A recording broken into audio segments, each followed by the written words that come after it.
तो चलो, जैसे कि मैंने आपसे बोला था कि 1 जुलाई से आपके लिए जो एमसीक्यू का वीडियो है वो फिर से रिज्यूम कर दिया जाएगा, जिसमें आपको करंट अफेयर के एमसीक्यू कराएंगे जो कि मेरे खुद के बनाए हुए हैं। तो आपके लिए सारे लेक्चर आज से रिज्यूम हो चुके हैं। इवन 10 बजे जो लाइव आता है from Hindu Indian express PIB की इंपोर्टेंट न्यूज, जो कि मैं आपको डिटेल में समझाता हूं। इवन आपके दिन में 2 बजे फिर से लाइव आऊंगा, जिसमें आपको important article in Hindu Indian express वो आपको सिंपल लैंग्वेज में समझाऊंगा। और सुबह 7 बजे रिकॉर्डेड वीडियो आपको मिलेगा, जिसमें आपको करंट अफेयर के एमसीक्यू कराए जाएंगे। ये लेक्चर ज्यादा बड़ा नहीं होता है, 10 या 15 मिनट या मैक्सिमम 20 मिनट का रहता है। तो आपके सारे करंट अफेयर के एमसीक्यू क्लियर हो जाएंगे। देखते हैं। देखो, आज है 1 जुलाई का, 1 जुलाई। तो आज से आपके लिए रिज्यूम कर दिया है, जो कि आपको रेगुलर सुबह 7 बजे लेक्चर मिलेगा। कब? मॉर्निंग में सुबह 7 बजे आपको ये लेक्चर मिलेगा। और रेगुलर मिलेगा। कब मिलेगा? रेगुलर मिलेगा एक्सेप्ट संडे। संडे को नहीं आएगा, संडे को मैं रेस्ट करूंगा, इसलिए आपके लिए संडे को नहीं आएगा। क्लियर? और इसी के साथ मैं आपको अपने चैनल के स्टैक भी बताना चाहूंगा कि कौन कौन से लेक्चर मेरे आते हैं इस चैनल पर, जिससे आपको बेनिफिट मिल सके और नए बच्चों को जानकारी मिल सके कि ये चैनल इतना रिलीवेंट क्यों है। देखते हैं।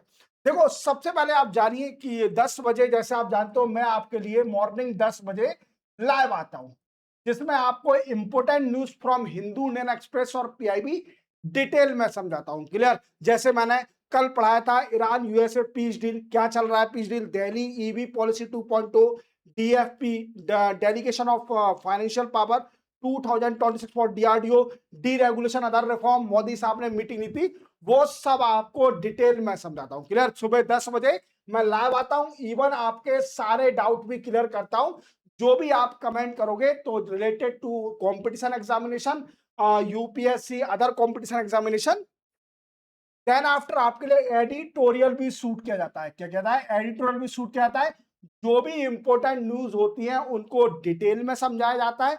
इवन आपके लिए individual lecture with best graphic के साथ पढ़ाया जाता है। अभी लेटेस्ट 65 एडिटोरियल में आपके लिए शूट कर चुका हूं। सिंपल देखना कैसे?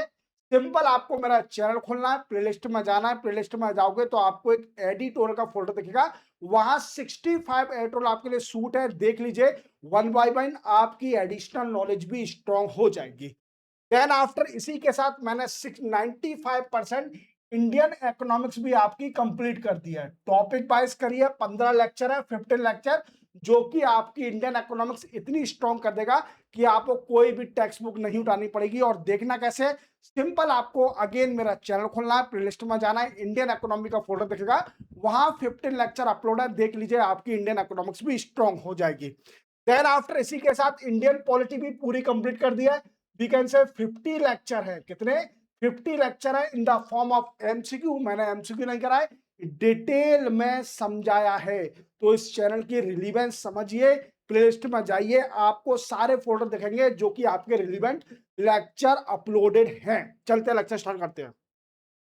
First question, what is the objective of bureau of port security recently set up by government of India? ये पूछ रहा है कि बताइए कि अभी गवर्नमेंट ऑफ इंडिया ने एक bureau of port security setup किया है। क्या किया है? Bureau of port security setup किया है, जिसका ऑब्जेक्टिव क्या है, क्या इसके एम है, ये करेगा क्या? तो जैसे आप इमेज में देख पा रहे होंगे, इसका मेन मोटिव है security of port and cyber attack as well as shipping. बोला शिपिंग। अब क्वेश्चन बनता है कि सर ये किस मिनिस्ट्री के अंडर काम करेगा? तो अंडर मिनिस्ट्री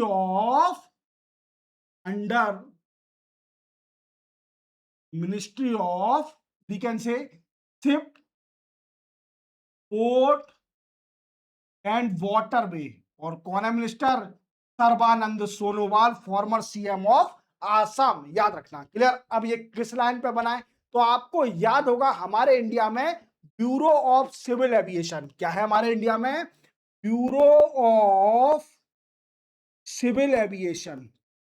सिविल, इसी लाइन पर हमने ये भी सेटअप किया है, जो कि हमें सिक्योरिटी और सिक्योरिटी देगा पोर्ट, शिप और साइबर अटैक से भी। जैसे आप देख पा रहे होंगे, port security screening, cyber security, ये threat monitoring, port security screening, ये सारे काम होंगे। क्लियर? अब ये फंक्शन कैसे करेगा? वी कैन से, जैसे आप जानते हो कि हमारे इंडिया में directorate general of we can say shipping है। क्या है? डायरेक्टरेट जनरल ऑफ शिपिंग है। क्लियर? अब इसका नाम चेंज कर दिया, ये भी याद रखना, इसका नाम चेंज क्या कर दिया इंडिया ने? Directorate general of maritime, या मैरी टाइम एडमिनिस्ट्रेशन। अब इसी के अंडर ये फंक्शन भी करेगा। तो आपको सारे पॉइंट याद हो गए कि ब्यूरो ऑफ पोर्ट सिक्योरिटी के ऑब्जेक्टिव क्या है, किस मिनिस्ट्री के अंदर काम करेगा, कैसे फंक्शन करेगा, किस डायरेक्टरेट जनरल के अंडर काम करेगा, ये सारे पॉइंट याद रखना। अभी गवर्नमेंट ने रिसेंटली सेटअप किया है। Second question, India first offshore airport approve in which state of India? ये पूछा कि बताइए इंडिया का पहला ऑफशोर एयरपोर्ट अभी किस स्टेट में अप्रूव हुआ है? इंडिया का पहला है, तो वेरी वेरी इंपोर्टेंट, क्या है? Very very important. क्लियर? याद रखना, तो इंडिया का पहला ऑफशोर एयरपोर्ट महाराष्ट्र में बनने जा रहा है। क्या पर? महाराष्ट्र में। बट क्वेश्चन बनता है कि sir we are new, we do not know what is offshore airport. Clear? Onshore जानते हो, ऑन लैंड, और ऑफशोर सी के अंदर। क्लियर? सी के अपसाइड अगर ऐसा कोई एयरपोर्ट बनता है सी पर या सी के किसी आइलैंड पर, क्लियर, तो उसे बोलते हैं ऑफशोर एयरपोर्ट। क्लियर? महाराष्ट्र में पहली बार बनने जा रहा है। और ये कहां पर बनने जा रहा है? तो देखिए, याद रखिए, in the district of, in the district of Palghar. Palghar में बनने जा रहा है, डिस्ट्रिक्ट ऑफ पालघर में। याद रखना, वेरी वेरी इंपोर्टेंट, और इंडिया का पहला है। क्लियर? और ये कितनी दूर होगा अगर देखा जाए तो ये वीकेंड से उत्तर विरार से ये 4.75 किलोमीटर अबे, 4.75 किलोमीटर अबे फ्रॉम उत्तर विरार से। याद रखोगे, वेरी वेरी इंपोर्टेंट, और इंडिया का पहला है, इसलिए इंपोर्टेंट है, हमेशा क्वेश्चन आएगा। तो ये क्या होगा, इससे बेनिफिट क्या होगा सर जी? देखो, इससे बेनिफिट क्या होगा, जैसे आप जानते हो कोई भी एयरपोर्ट बनता है, कोई भी एयरपोर्ट बनता है, तो उसके लिए कई सारी लैंड एक्विजिशन करनी पड़ती है। क्या होती है? कई सारी लैंड एक्विजिशन करनी पड़ती है। और आप जानते हो कि जितने भी एयरपोर्ट बनते हैं ये सिटी से दूर बनते हैं। क्या बनते हैं? सिटी से दूर बनते हैं। और इससे क्या होगा, इससे हमारी जो लैंड प्रोक्योरमेंट करना पड़ रहा है, इलीगल, जो भी फार्मर इलीगल है या इलीगल है दैट डजंट मैटर। क्लियर? जो भी ड्रॉबैक हो रहे हैं तो लैंड से प्रोक्योर करने से बचेंगे, और सी के बीच में एयरपोर्ट बन जाएगा। तो महाराष्ट्र में पहला इंडिया का बनने जा रहा है, जो कि अप्रूव हो गया है। Recently which two state of India sign Yamuna water project? देखो, अभी पूछ रहा है कि बताइए यमुना वाटर प्रोजेक्ट अभी किस दो स्टेट ने साइन कर लिया है? पहले तो हम जानते हैं कि एक एमओयू साइन हुआ था। क्या हुआ था? मोमेंडम ऑफ अंडरस्टैंडिंग साइन हुआ था 1994 में। किस किस बीच में? Among state of Haryana, UP, Uttarakhand, Rajasthan, clear, Himachal Pradesh, Punjab, in state ने एक एमओयू साइन किया था। हिमाचल प्रदेश भी है इसके इंक्लूड। क्लियर? तो इसमें क्या था कि जो सरफेस वाटर है यमुना का, surface water, surface water of Yamuna, ये शेयरिंग होगा स्टेट के बीच में। क्या होगा? शेयरिंग होगा। और क्या है कि राजस्थान में आप जानते हो कि ड्रिंकिंग वाटर की बड़ी वाटर क्राइसिस चल रहा है। क्या कह सकते हैं हम? ड्रिंकिंग वाटर का क्राइसिस चल रहा है और पानी की शॉर्टेज है। तो क्या है कि हरियाणा गवर्नमेंट ने, और जो कि नायब सिंह सैनी सीएम है, और राजस्थान के सीएम भजन लाल शर्मा, इन्होंने एक अभी एग्रीमेंट साइन किया है, जिससे क्या होगा कि जो यमुना का सरफेस वाटर है वो राजस्थान को दिया जाएगा through underground pipeline, through underground pipeline.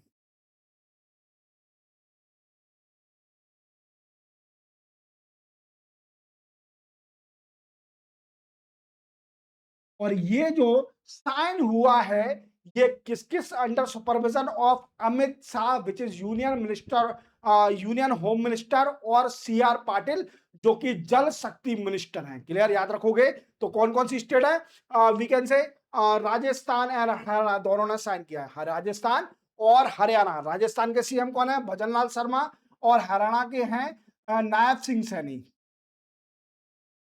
HDFC has approved appointment to whom as a part-time chairman for 3 year। ये पूछा कि बताइए HDFC बैंक ने अभी किसको अप्रूव कर दिया है as a part time chairman for 3 year. जैसे आप जान पाओगे कि ये जानते भी होंगे आप इनको, ये फॉर्मर चीफ इलेक्शन कमिश्नर है। कौन है? Former chief election commissioner. इनका नाम क्या है? राजीव कुमार। अब आपको कमेंट सेक्शन में बताना है मुझे कि अभी रिसेंटली कौन चीफ इलेक्शन कमिश्नर है, इसका मुझे कमेंट सेक्शन में आप बता सकते हो। क्लियर? तो राजीव कुमार जी को अपॉइंट कर दिया है for 3 year as a part time chairman of HDFC। Rajeev Kumar ji को इवन HDFC बोर्ड ने, क्या बोलेंगे, HDFC board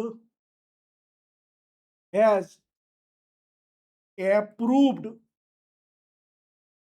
for appointment of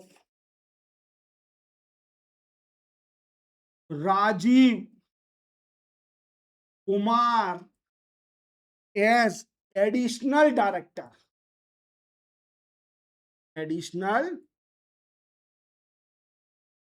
और इनको इंडिपेंडेंट डायरेक्टर भी बोलते हैं इंडिपेंडेंट डायरेक्टर। याद रखोगे? तो राजीव कुमार अभी HDFC ने नए चेयरमैन बन गए, part time chairman for 3 year, और बोर्ड के डायरेक्टर रहेंगे फॉर 4 ईयर। याद रखना, फॉर 4 ईयर। और यहां पर chairman, part time chairman for 3 year. Which organization has started Project Brahmank? देखो, project Brahmank was started in 29th of June 2011। ये 2011 29 ऑफ जून को 2011 में स्टार्ट हुआ था। क्लियर? और इवन हम बात करें तो इसको अप्रूव किया था दिसंबर 2011 में। क्लियर? और मतलब पिक्चर में आ गया था, फोर्स में आ गया था, ऑपरेशन में आ गया था दिसंबर 2011 में। वो छोड़िए, अभी 29 ऑफ जून 2011 को प्रोजेक्ट ब्रह्मांक स्टार्ट किया था। किसने? बॉर्डर रोड ऑर्गेनाइजेशन ने। किसने? बॉर्डर रोड ऑर्गेनाइजेशन ने स्टार्ट किया था। बॉर्डर रोड ऑर्गेनाइजेशन ने स्टार्ट किया था। इसका मेन मोटिव क्या था? इसका मेन मोटिव था कि डेवलप करना, कंस्ट्रक्ट करना strategical road bridge across state of Arunachal Pradesh. क्या? इंफ्रास्ट्रक्चर डेवलपमेंट और दी सेटअप और build strategical road bridge across Arunachal Pradesh में। क्लियर? अब भाई ये न्यूज में क्यों है सर जी? देखो, इसको 15 ईयर हो चुके हैं, इस प्रोजेक्ट को 15 ईयर हो चुके हैं। तो 15 साल की इसकी वीकेंड से बर्थडे सेलिब्रेट करी है। याद रखना, क्लियर? बर्थडे तो नहीं बोलेंगे, 15 साल 15 ईयर इस प्रोजेक्ट को हो गए हैं, तो इसकी वीकेंड से कह सकते हैं एनिवर्सरी बनाएंगे। क्लियर? जो भी है, क्लियर? चलते हैं। What % of India industrial growth for the month of May 2026 से पूछा के बताइए कितनी परसेंटेज रही इंडिया की industrial growth for the month of May. देखो, एनएसओ का डेटा आ गया है और हमारी 5 मंथ के बाद इतनी हाईएस्ट इंडस्ट्रियल ग्रोथ हुई है which is equivalent to the 5.1%। 5.1% growth रही है। तो ग्रोथ क्यों रही है सर? कौन कौन से फैक्टर हैं जिससे ये ग्रोथ ज्यादा आई है? तो देखो, सबने अच्छा परफॉर्मेंस किया है, सबने अच्छा परफॉर्मेंस किया है। क्या? पहला किसने परफॉर्मेंस किया? Electricity. Then after manufacturing, then after manufacturing के बाद we can say capital good,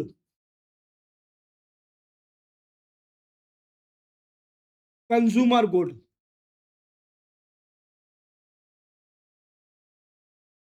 clear? तो ये परफॉर्मेंस बेस्ट की है, इसलिए इंडस्ट्रियल ग्रोथ 5.1% रही है in the month of May, the data provided by the NSO. याद रखना। Which days of the present international asteroid day 2026? Asteroid क्या होते हैं? एस्ट्रॉइड क्या होते हैं? इट इज अ स्मॉल और टिनी ऑब्जेक्ट, क्या बोलेंगे? इट इज स्मॉल और tiny object that revolve around sun के आसपास जो घूमते हैं छोटे छोटे ऑब्जेक्ट, इसी को बोलते हैं एस्ट्रॉइड। क्लियर? अब क्वेश्चन बनता है कि सर ये दिन भी हम मनाते हैं, ये दिन कब मनाते हैं? तो ये दिन 30 जून को मनाया जाता है। और इस बार थीम बता दीजिए सर 2026 की। तो planetary defence and asteroid impact hazardous. Clear? तो याद रखना ये थीम है 2026 की। तो आपको क्वेश्चन आ सकता है कि बताइए इंटरनेशनल एस्ट्रो डे किस दिन ऑब्जर्व किया जाता है? तो आपको बताना है कि 30 जून को। राष्ट्रीय ग्रामीण विकास सम्मेलन inaugurated in which city of India? पूछा कि बताइए राष्ट्रीय ग्रामीण विकास सम्मेलन अभी किस सिटी में हुआ? तो ये दिल्ली में हो रहा और 2 डेज का इवेंट है। 2 days event, 2 days event for rural development. किसके लिए? For rural development. इसमें क्या होगा सर जी? देखो इसमें 2 डेज में सबसे मेन ऑब्जेक्टिव इसका यही है कि लास्ट मील कनेक्टिविटी और हर चीज लोगों को मिल सके जो भी ग्रामीण में रह रहे हैं। क्लियर? उनको बेनिफिट मिल सके। इवन कौन कौन से बेनिफिट? तो सबसे पहला benefit housing. Clear? Road network, road network, हर चीज का बेनिफिट मिल सके। याद रखना। Clear? Even infrastructure facility scheme and each and everything provided by the government and inaugurated in Rashtriya Gramin Vikas Sammelan. Clear? और जो कि union agriculture minister Shivraj Singh Chouhan ji ने इनको एड्रेस किया। ये सारे पॉइंट आपको याद रखने पड़ेंगे। तो इसी के साथ आपका ये भी 1 जुलाई के करंट अफेयर के मैंने एमसीक्यू कंप्लीट कर दिए। चैनल को सब्सक्राइब और बेल आइकन प्रेस करना भूलना। अब मैं आपको 10 बजे मिलूंगा जिसमें आपको लाइव पढ़ाऊंगा जो भी इंपॉर्टेंट न्यूज है डिटेल में इन हिंदू, इंडियन एक्सप्रेस और पीआईबी में रिसेंटली जो आज आई हैं। और इसी के साथ आपको लाइव क्लास चलेगी। कोई भी डाउट आता है तो पूछ सकते हो, मैं इमीडिएटली आपको रिप्लाई दे दूंगा। क्लियर? मिलते हैं हम कल नए एमसीक्यू में और 10 बजे तो मैं आऊंगा ही लाइव। क्लियर? तब तक के लिए जय हिंद।